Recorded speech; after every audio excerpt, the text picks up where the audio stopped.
We're at the 2 dots, 5 lines down in Kufzayin Amalaf. Tfu'ah Yuzrena Kitnis. We said in the Mishnah, if someone made an agreement with his sharecropper to his renter to plant tfu'ah, he can't plant kitnis. Kitnis is more damaging to the land than grain is. Masler Yehuda Rabin. Tfu'ah Yuzrena Kitnis says if the agreement was to plant tfu'ah, plant grain, you can plant kitnis. Amlei Vanantan Tfu'ah Yuzrena Kitnis. Amlei Kasha Halon Halahu. Says that which I said, if there was an agreement to plant tfu'ah, you could do kitnis, is in Bava, where they have very extensive irrigation. The land is not harmed by it. But in Eretz Yisrael, it's a problem if you do kitnis in the place of tfu'ah. I'll leave you to Rabban Bar and Nachman. Rabban Achi, Rabban my brother. Hani tachli de kisna. This cress that is planted in a flax field, ein b'hemishum gezel. Removing it, if someone comes along and wants to take this tachli, there's no problem of gezel because it's damaging to the linen, to the flax, and therefore the owner would be happy if you take it away. If it's only on the edges, so it doesn't damage the flax, then there's no problem. Then there is a problem of gezel since it's not damaging. And if the cress has reached a stage where it's, I think it means the cress, it's already the cress already reached the stage where it's already hardened and it's ready to provide seeds. Then you can't remove it even amongst the flax because it's too late. It already did its damage. My time and my dafsid acid, whatever it already did, mafsid was already mafsid, and then the owner has no interest in you taking it away. There's nothing to be gained. Rabban said to Rabban Bar Nachman, Rabban my brother, Hani dili dilach, dilach dili. That which is yours is mine, and that which is mine is yours. What does he mean? The B'nai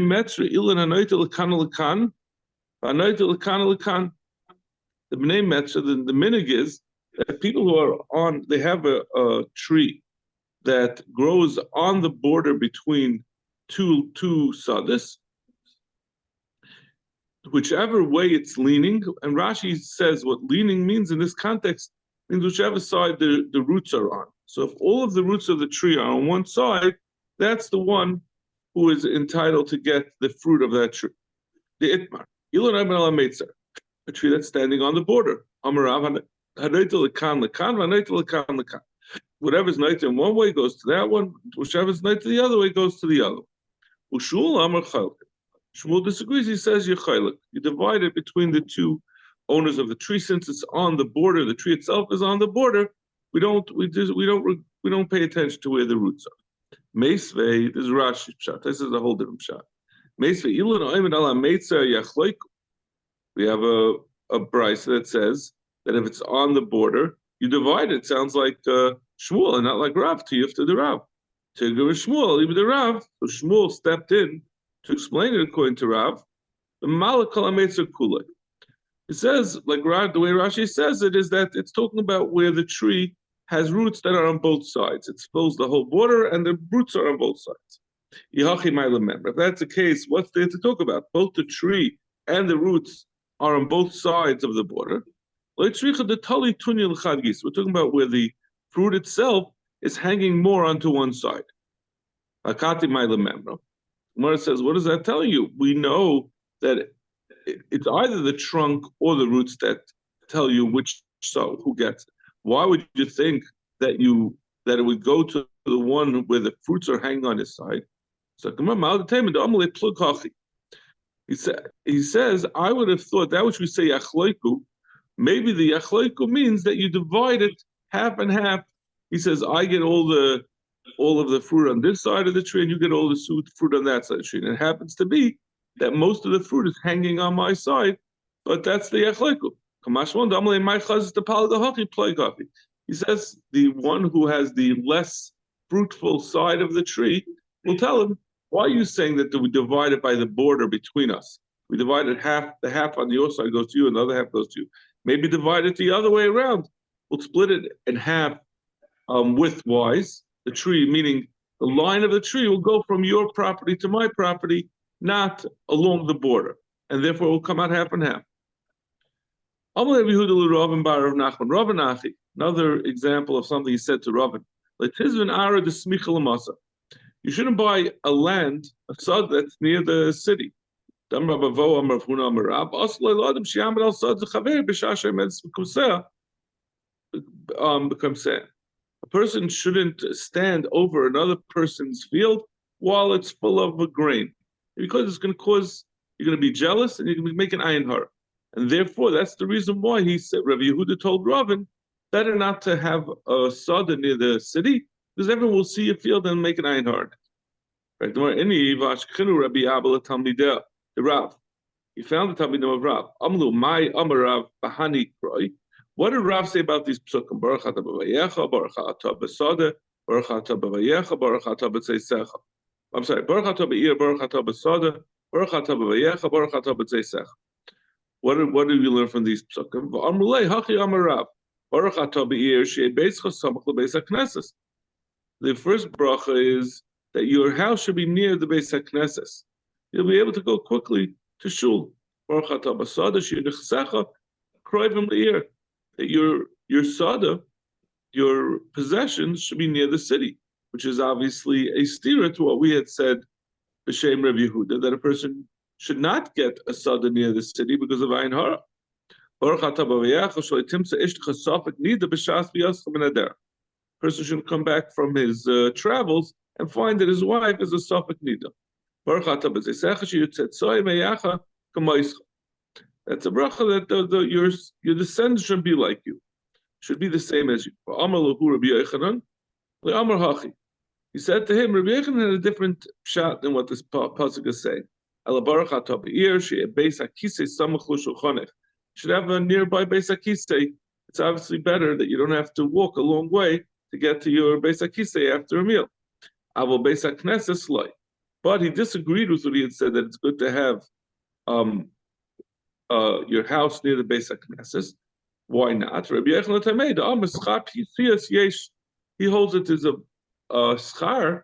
You get credit for your traveling to the Beis HaKnesses. So if the Beis HaKnesses is going to be close to your house, you're going to lose out on that schar.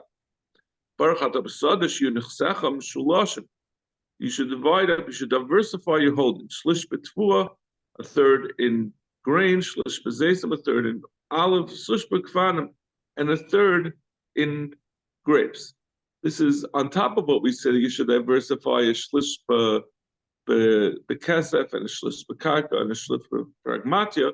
But that third that's in karka, you should divide it up. You shouldn't grow only one thing in case that crop doesn't succeed. Baruch atah b'vayecha, Baruch atah b'tzeisecha, sheyitziyascha min ha'olam k'biyascha l'olam. Rabbi Yochanan says that the last part of the pasuk is telling you that when a person leaves the world, it should be the same as when he came into the world. Ma biyascha l'olam b'loy chet, av yitziyascha min ha'olam b'loy chet. Should both be without any chet. But in any case, we just had this long diversion of the two pshatim in the pasuk. But Rav had said, one of the parts he had said is that you should have your nechsecha kroivim l'ir. And earlier he had said you shouldn't get a sada that's near the city because of ayin hara. So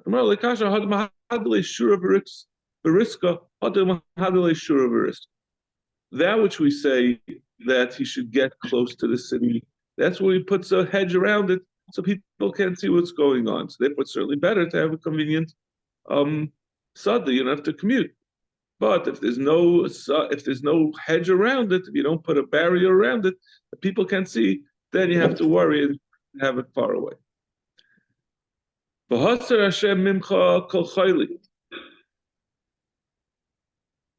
pasuk says the Moshe is going to take away from you all sickness. Amarav zu ayin. Rav says this is referring to ayin hara. Once we mentioned about the din of ayin hara, I'm going to say another din of ayin hara. Rav Tamei. Rav is going l'shitasa. The Rav salik lebei kivri. Rav went out to the Beis HaKars. Ovid Maida Ovid. Rashi says he did his Yedei Hayalilchosh al Kvaris Lahavim al Kol Kever Kever Be'ezu Misameis. Rav had the ability to look at a kever. He had a way to find out why a person died. And so he did that. Amar Tisha v'Tisha ba'ayin ra be'echad b'derech eretz. He said 99 out of 100 people who are dead die because of ayin hara, and only one is not with ayin hara. Which makes sense if you think about it. It's a very hard thing to resist the urge to worry about what people think about you. We make simchas that people should see. We buy cars that people should see. Very few people can resist the urge to define their lives by what people will think of them.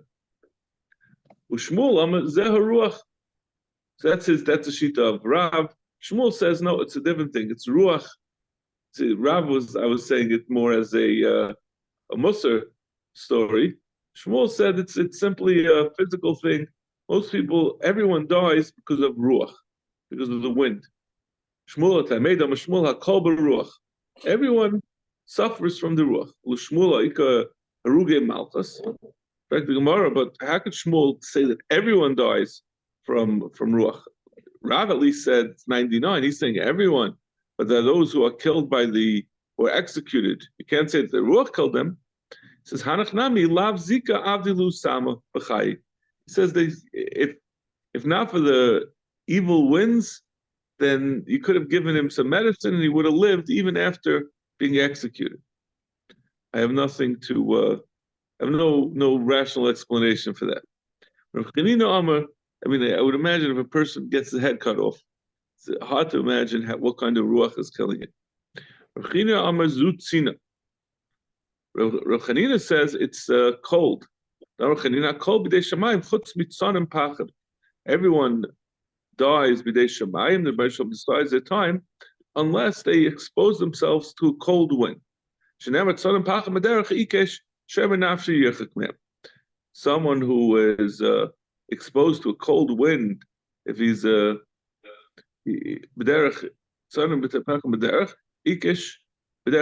someone who is going on a crooked way, someone who wants to protect himself, he should stay away from these cold winds. And these are all the different explanations of that the chaylim that the Rebbeinu Shalom is going to take away. He says it's what comes out of a person.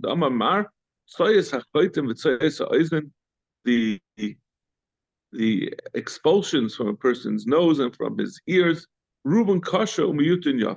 lot of it is bad, and a little bit is good for you. This is talking about gallbladder. Gall is synonymous with bitterness. Machla zumara.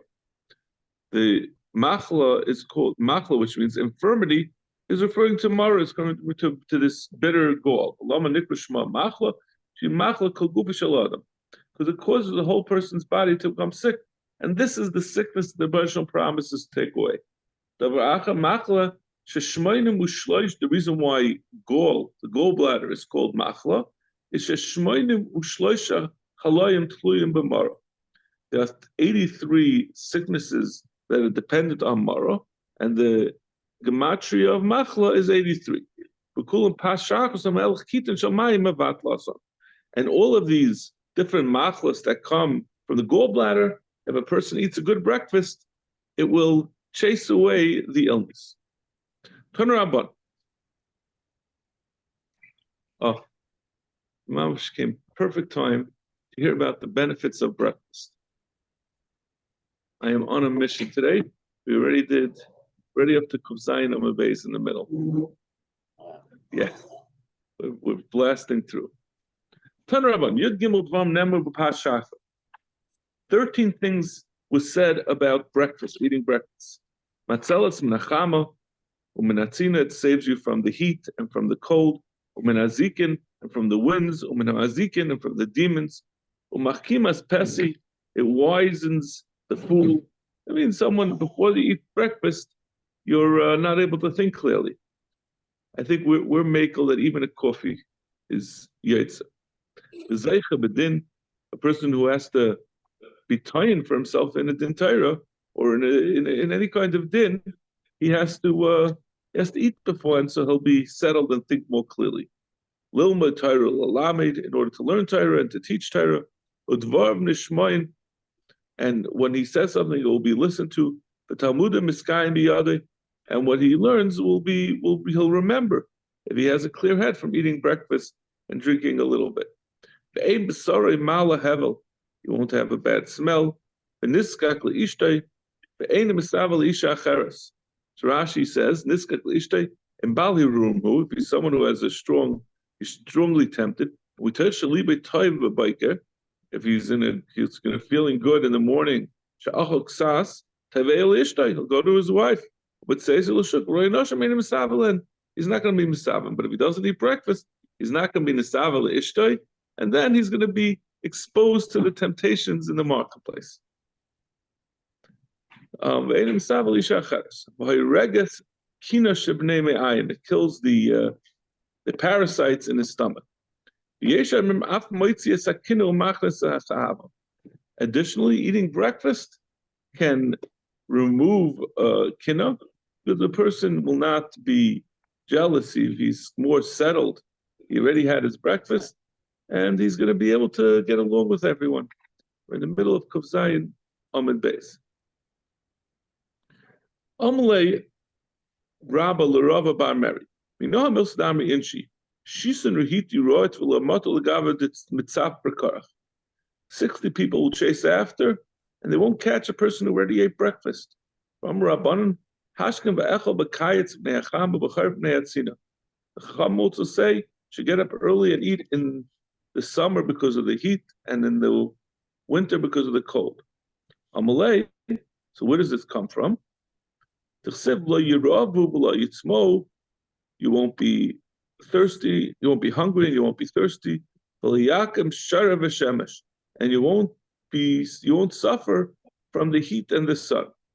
So we darshan since a person is not hungry and thirsty, therefore the heat will not be able to affect. You're saying it comes from there.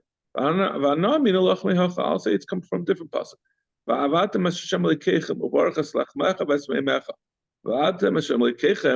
You're going to be over Hashem, your God, and it's going to bench your bread and your waters.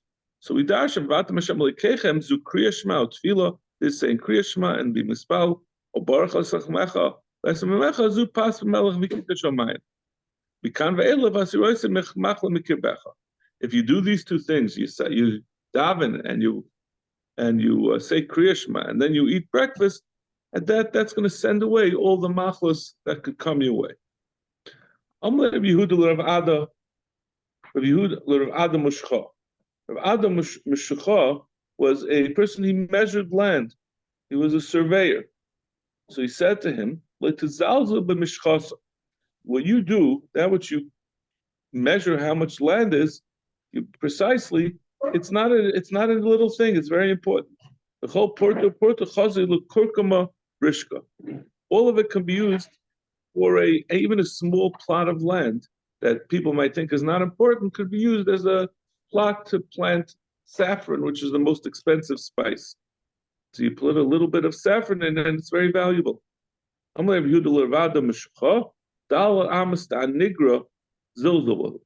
He says, although we just said that it's important, your job is very important, you have to realize there's some places that are more important, some places are less important. So the 4 amas that are next to a river, it's not so important because it really, as we're going to see in a minute, it really has to be left open for people to go in and out of the streams. Nigra is not a river, it's like a tributary, like a stream. So since people use it to take the things in and out of the stream, you can't really build on it. So it's not so important who precisely. It's not saying that you should give it from one person to another, but it's not as important. And next to the river, you shouldn't measure at all, because then you really have to leave a lot of room, because everyone is going to be using that, and therefore you have to really leave it open. He's going to listen talking. The 4 amas that are next to the smaller stream belong to the people who use that stream. The anahara de kuliyama. But next to a river, it belongs to the klal, and therefore it really has to be left empty. Machaz or be'ami. Malay kasvi nagdi betray avri nahara kaitsu. There's a right that people who want to use the nahar can force the owners of the scenic properties that abut onto the river. They have to cut down the trees near the river. Nasa Bar Hoshia cuts Shitzer Amsa. Nasa Bar Hoshia cut down 16 amas. 16 amas is the width of a Rosh Hashanah. He cut down on the side of the river. And the people who lived there, who he cut down their trees, they came and beat him up. He thought that he's allowed to cut down an amount to make a Rosh Hashanah next to the river. Also being in Kulihai, it's only in Rosh Hashanah that you need 16 amps. Over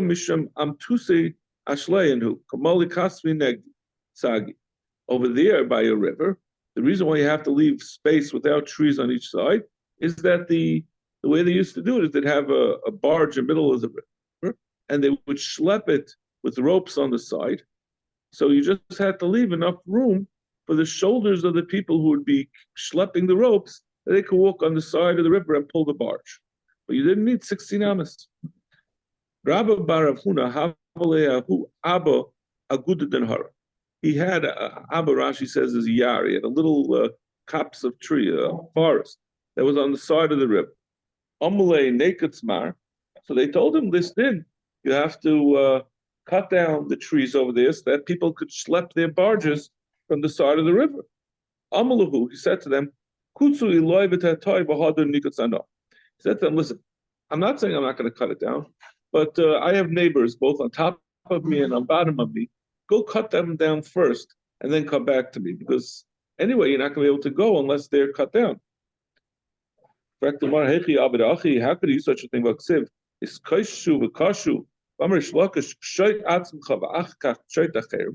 First judge yourself and then judge others. So how could he say, go let them, you do the right thing first and let them do the right thing afterwards? Zakt Gemara, no, he had a reason why he told them to cut down the other ones first. Hasam Abba de Bay Parzak Rufilahava. The other lands were owned by the local poets, the governor. Amri Kaitsu Kaitzina. If you get them to cut it down, which you knew was never going to happen, this was a Gayish, a governor who wasn't interested in listening to anyone. If you cut it down, then cut it down. We like kaitsu, but if you don't cut theirs down, and my ikuts, why should I cut mine down? The mintachi lahu, ashulum mistagi lahu. If it's open, then they'll pull their ropes on it and they'll use it. But if it's not open anyway, no one's going to pull ropes because they can't get to my property. So that's why he said it wasn't that he didn't want to do the right thing first. He just knew they were never going to do it, so there was no purpose in switching it. Rabba Barav Nachman Havaka Ozul Ba'arba. Rabbi Nachman was going on a ship. Chazahu Abba Tekaya Gudinhar. He saw a plot of land, a forest that was on the side of the river. Amalu the man, he said, who did it belong to? Amalei the Rabba Barav Huna, belongs to Rabba Huna. Amar Viyara Sarm Vasganim Hoisa Bemal Hazeri Shaina. The hands of the lords and the masters, they did the mila, they were the ones who did the wrongdoing first. It says, it's corruption. He's a powerful, he's well known, and he's not doing the right thing. Amalu kaitsu kaitsu. He's told them, go cut it down. Asa Rabba Bar Huna, Ashke the kites. They found they cut it down. Amar man kaitsa, takutz anfe. He said, whoever cut it down, he should have what comes from him should be cut down. His children should become Yisayim. Amri kul shani the Rabba Barav Huna le'kayim le'zara le'Rabba Barav Nachman. Because of this curse, Taka, that's what happened. He didn't have children, and we explained this is also the same case where the other lands were not cut down, so therefore there was no necessity for him to cut down his part. But this person who was traveling on the boat didn't realize it. Amar Yehuda, Hakol le'igli gapa. Everyone in the city has to contribute to the gates for security. Bafilu miyasmi. Even take from Yisayim. This is a very famous Gemara these days. Avar Rabbanon loy. Rabbanan don't have to contribute to security. My time, what's the reason? Rabbanan don't need any protection. Therefore, the gates are unnecessary. Lekaria, the pasio, but if they're digging a well, everyone has to contribute, and even Rabbanan, because they also need water. That they don't have a special source to get water without a well. That's all if the contribution is just to give money to hire well diggers. But if everyone's going out to physically dig, that the Rabbanan don't do. The Rabbanan Rabbanan, it's not them to go dig.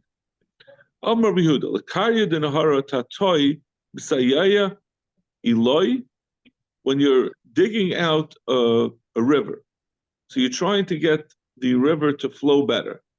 So the people who are downriver have to help the people upriver. If there's a blockage upriver, then people are downriver have to contribute, because if the water doesn't come to the people up from them, it's not going to get to them either. But the people upriver don't have to help people downriver to let the water get to them, because they're already taken care of. Once the water gets past them, it's not their concern. But it's the opposite way with the sewer. With the sewer, you don't want it to back up. So if it's backed up further down, the people further up, it's going to back up to them. But people further down from where the blockage is, they have no concern. They're not getting backed up by that.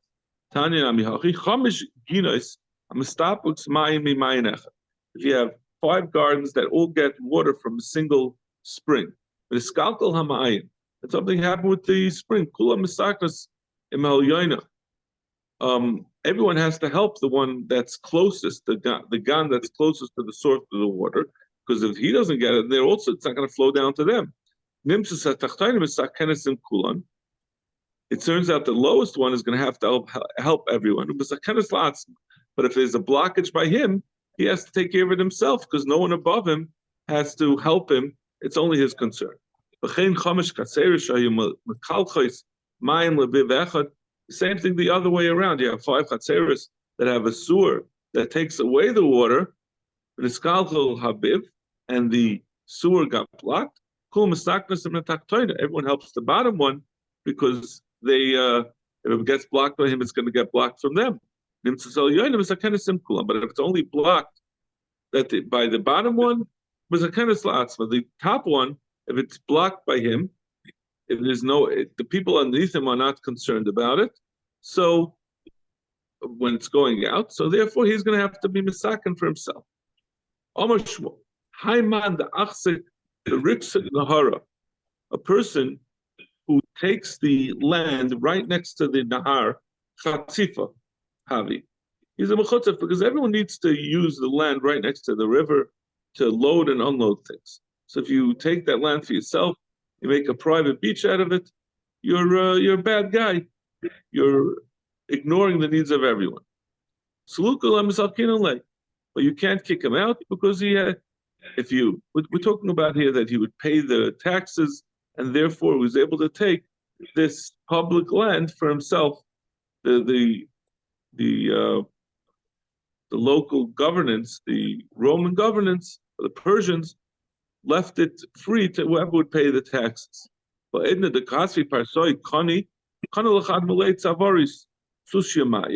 now that the Parsoim allow, they don't say this is public lands, but they say this is, a person can purchase such land up to into the river, up to the depth of his shoulders. So they made it land that's able to be bought and sold. At that point, it becomes something that you can actually kick them out, because there already are owners to it. People buy and sell it. So if you try to take it by paying the karga, by paying the taxes, it's not an effective way to be kind.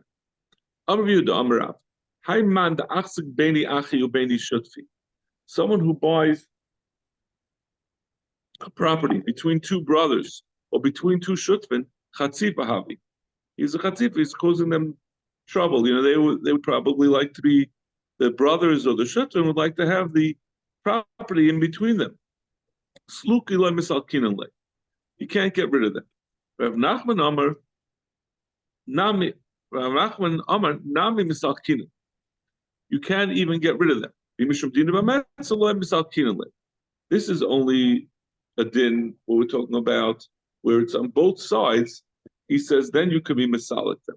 But if it's only from one side, if someone has a property on one side of it, Rav Nachman doesn't hold of the din of bar metzra. So what's the difference between this case and the case of the two brothers?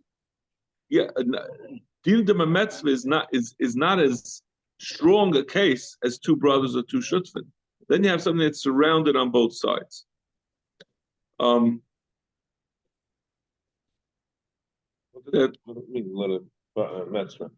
Din de metzra is the rule that if someone owns a property, you can't. Someone else. We're going to see in a minute. We're going to have the next amud or so. Is going to be about the din de metzra. If someone buys that property, he's considered to be a shliach. Chama with sakin, he's considered to be a shliach of the owner of the adjoining property, and he has to give it to him for that price. What does metzra mean, literally? Border. The dinner of the person who's next, dinner of someone who's on the border. The Nardoya said, and this is, I think, the halacha that we follow, you can even kick someone out because of the din of the metzra. It's not yashrus to buy land next to someone else. It means if I have a shul over here and the property next door goes on sale and you buy it out, someone from from 3 blocks down decides he's going to buy that property, the shul can go and say, no, we need to expand into there. So you have to give us the right. You're going to have to, the purchaser is the one who's going to have to give it to us at the price that he bought it. He's going to be considered our shliach to buy that land.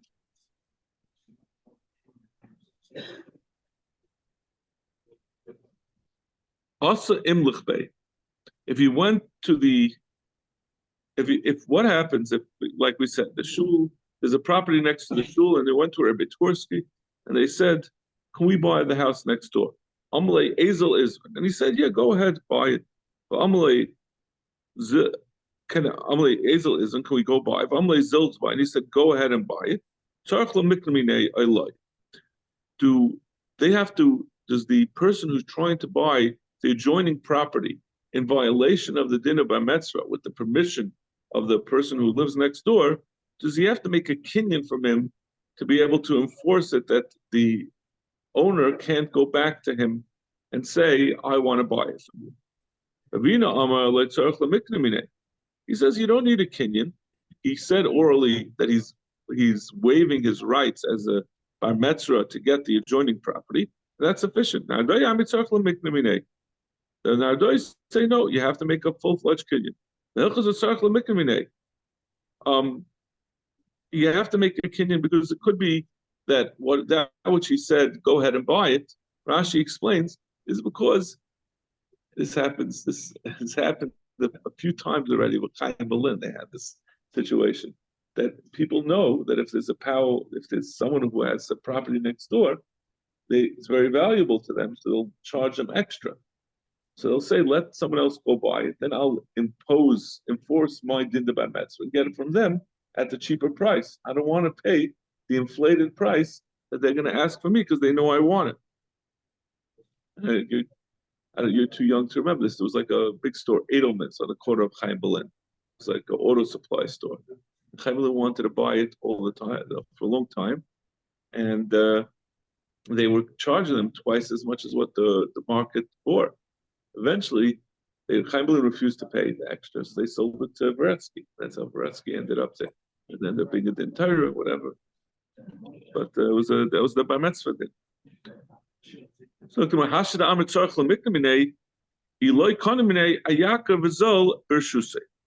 now that we said that he has to make a kinyan. If he didn't make the kinyan, if it goes up and down, it's considered to the purchaser. It goes up and down in the rishus of the original owner of the din of bar metzra. So he's going to go and take it from the person who bought it. It's going to be his benefit or loss if it goes up and down. Zavin b'meya b'shavi mas. What happens if it was sold to someone else for 100 and now it's worth 200? Chazina. That means it was sold at a price, at a great deal to someone else, below the market price. Chazina. Ilakal nakam muzilo mazvin yavle meya v'shakale umazvin yavle meya v'shakale. If he would have sold it to anyone else also for 100, then the person who's enforcing the dinner by Metzia can also get it from 100. But if it was just a matana, if the person who the original owner sold it to, he gave him a deal because he was his friend, so then that's that hana belongs to the person who bought it.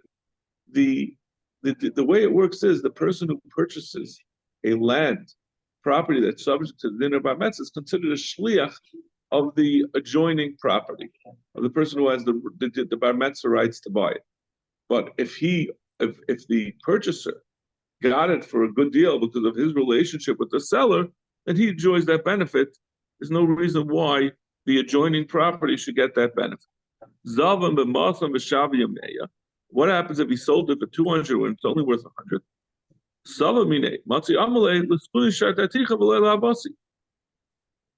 They wanted to say, can you say, since he has the status of a shliach, can he say, like we often say, that a mishaleach can say, I only sent you as my shliach. This guy is an enforced shliach by the chachamim, but maybe since he's ultimately a shliach, the neighbor who wants to enforce his bar metzia rights can say, I only sent you as my shliach to pay the proper amount, to pay double. I never sent you. They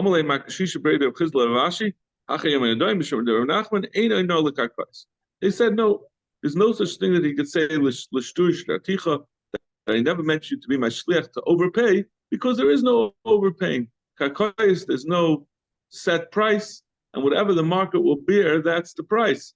So you can say that other comparables are being sold for 100, and this one is for 200, but if that's what he had to pay, that's what he paid.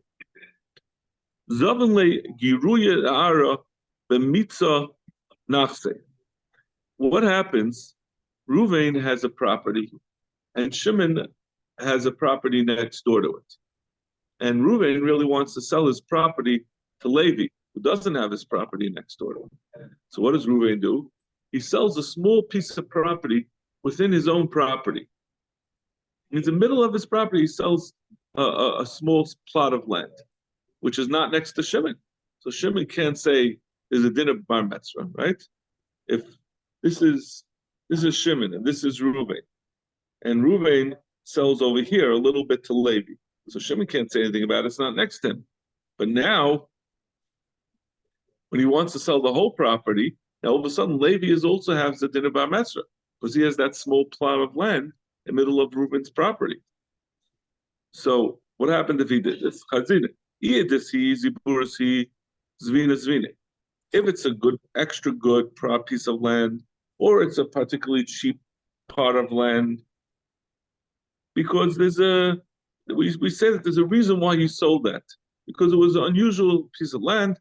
That's the reason why he sold it to Levi. Eloi, but if it's not something distinct about that land, it means it's a regular piece of land that he just sold to Levi.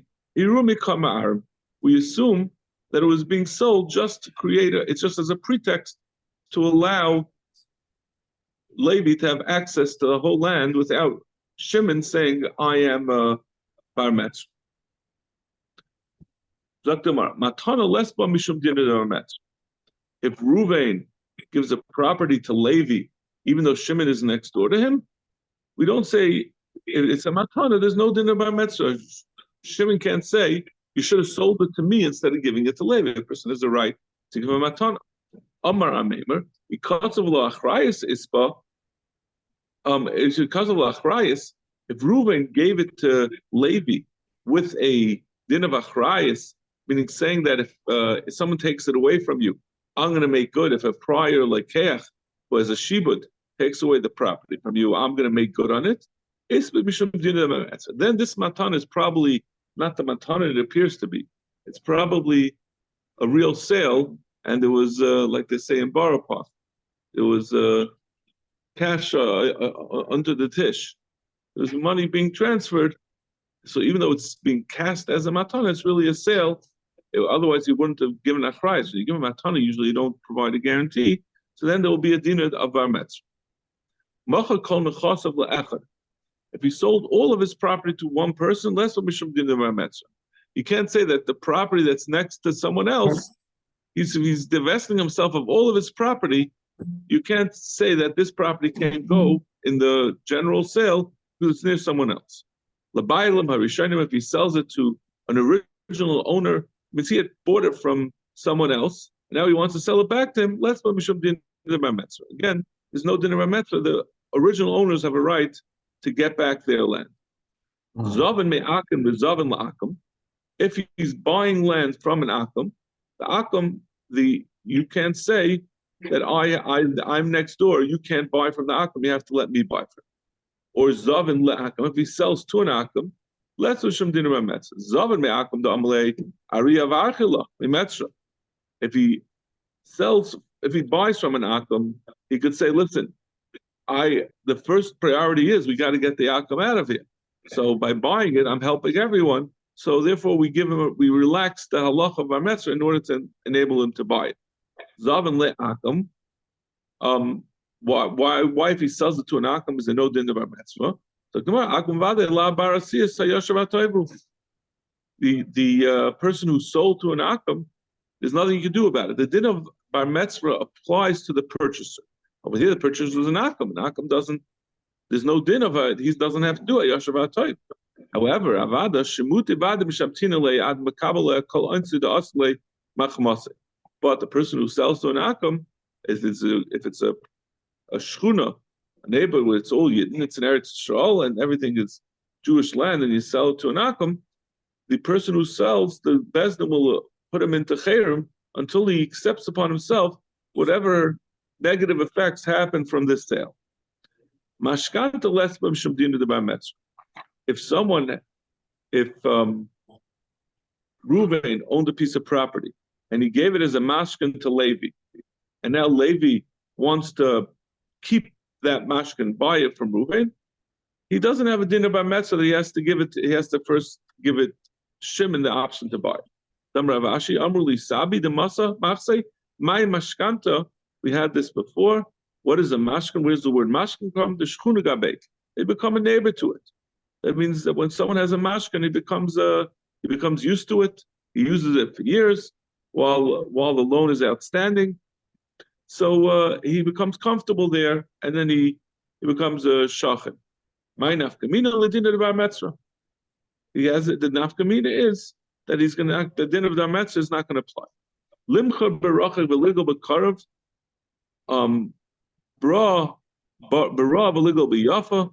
If someone has a property that's far away, and he wants to buy this property that's near him, so Levi is looking to buy a property. He sold something far away so he could buy something nearby. Or he had a bad property that he sold and he wants to buy nearby a better one. Since Levi has a legitimate purpose that he needs to buy, he got rid of some karka, now he has to make a 1031 and buy a new karka, and he's forced to do, he wants to improve his lot, so we don't enforce on him the din of bar metzra that Shimon, who lives nearby, can get it first.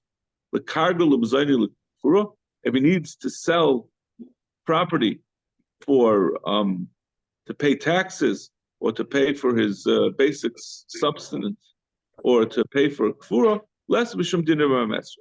We don't force him to take the time to offer it to the neighbor, but rather we let the owner sell it, and that we let that sale stand. Generally, you have to make an auction of a yasam's properties in order to make sure he gets the full amount. But if you need it for these kind of imminent type of expenses that are very pressing, then you sell it without the auction. So similarly, you could sell without the din of bamesh. If someone's selling to a woman or to a yasam who have a hard time finding properties, or to a shutef, someone is a shutef of the property that's in the property. Lesser mishum din bar metzra. All these things is not going to be a din of bar metzra because the shutef is going to. You're not going to say that the other neighbors get their chance to get their portion of the property. The shutef gets first rights. Shchina ir v'shchini sada. Now we're talking about a different din. We're going off of bar metzra. What's the reason, what's the reason the issue on the Yisraelim? Because they just have a hard time buying property. So we want to help them out and say if you sell to them, they don't have to compete with the bar metzra. Once they found something, we don't take it away from them. So Shchina ir v'shchini asad Shchina ir kaid. So Rashi says it's not talking about bar metzra. We're saying that, but rather we're saying someone who's selling something who we should give precedence to. So if you have a shachin who lives near you in the city, he lives next to you, and you also have other people who have properties. We're talking about he's selling a sada, and their properties are nearby. Better to give to your neighbor that you live next to. You give precedence to a Talmud Chacham. Karav a Talmud Chacham, Talmud Chacham kaidem. A Talmud Chacham goes for a Karav, Talmud Chacham ibaylu. Shachar b'Karav. What if you have a neighbor and a Karav who goes first? Tashma, Toiv Shachan Toiv Karav. Better to have a Shachan who's near you, from a brother who you're estranged from. So therefore, you should give your Shachan. You have to deal with him every day. If you have a Karav, a third cousin twice removed that you never see, you don't have to worry about him so much. Hani Suzi Tavi, Hani Zuzi Takuli. If you're being offered money, this is going back to Din Devar Metzra. One person is offering you, let's say the person who's not, if the person who, let's say Levi, who's not near you, he's offering you good coins, and the Din Devar Metzra, the one who's nearby, is offering you heavier coins, but not as good. There's no, so it's less what do you call it? Fungible currency. It's less usable. Less mishum din by metzra. He can give precedence to the person who's offering better coins. Hani tzayri v'hani sari. One is offered. I think that means one is giving him bundled coins and one is giving loose coins. Less mishum din by metzra. He doesn't have to give to the. He doesn't have to take the loose coins because then it's going to be a problem. They're going to argue about how much was really there. So he takes the bundled coins and he knows how much it is. Amr Ezel v'achach v'aisi zuzi. If the bar metzra says, I'm going to go and find money to buy for the sada, loy naturally, you don't have to wait. Amr Ezel aisi zuzi. But if he says, I'm just going to go get my coins, it's not hard for me to get them. Chazini gavra the amrhu. You see if he's a person with the amrhu, if he's a person who has resources, then you have to wait for him. If the land belongs to one person and the house belongs to another person, Mari Aram Akav. We're going to stop over here. We'll just have to finish this before tomorrow. By tomorrow. Shkoyach.